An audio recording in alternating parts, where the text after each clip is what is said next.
Tribun Gayo.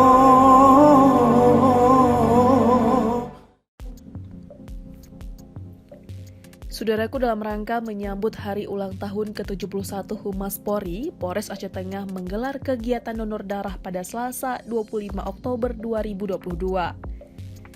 Acara donor darah itu berlangsung di Mapolres tempat dan berhasil mengumpulkan darah sebanyak 173 kantong. Kapolres Aceh Tengah AKBP Nur Rohmanul Hakim SIK mengatakan dari 173 kantong itu berasal dari 250 peserta. Selanjutnya, darah itu akan disalurkan ke RSUD Datu Beru Takengon, tepatnya ke unit transfusi darah. Ratusan kantong darah yang berhasil dikumpulkan itu diharapkan dapat membantu ketersediaan darah di pusat kesehatan daerah dan bermanfaat untuk masyarakat yang membutuhkan. Selain itu, Polres Aceh Tengah turut menggelar kegiatan jalan santai di seputaran Kota Takengon. Kegiatan tersebut turut diikuti pegawai Dinas Perhubungan, pegawai Rutan Kelas 2B Takengon, Kejaksaan, RRI, Pengadilan, dan Kodim 0106 serta sejumlah awak media.